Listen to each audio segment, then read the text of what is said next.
yilda Samarqand davlat universiteti tomon yo'l oldim.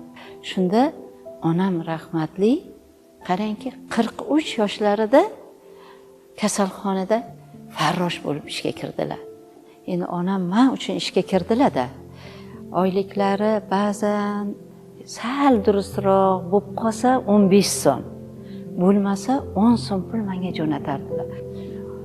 U paytlar Qarshi Samarqand o'rtasida avtobus yo'llar yo'q edi. Poyezd bilan qatnash mumkin edi. Poyezd ham 12, 14, ba'zida 15 soatga olib boradi. Ba'zida vaqtni hisoblasam, ertalab 6 da chiqib, kechqurun 8 ga kirib borgan paytlarim bo'lganda Samarqand shahrida. O'qishni boshlasak, darsliklar yetarli emas. Bitta ikkita bor darsliklar ham rus tilida. Yaxshi eslayman.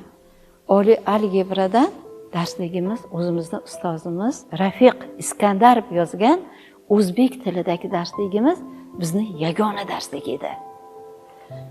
Matematik analiz fanidan Fichting Golos avtorligidagi darslik rus tilida edi.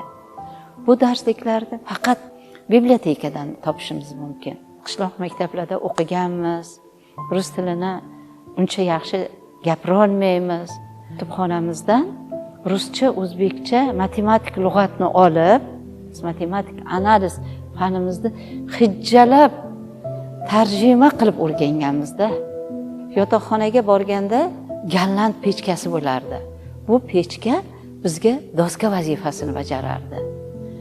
Masalan, men o'tirib, universitetdan bor olib kelaman. O'sha doska qora rangga bo'yalgan pechkaga teoremalarni isbot qilaman. Dugonalarim yozib oladi. Shunaqa qiyin sharoitlarda o'qiganmiz.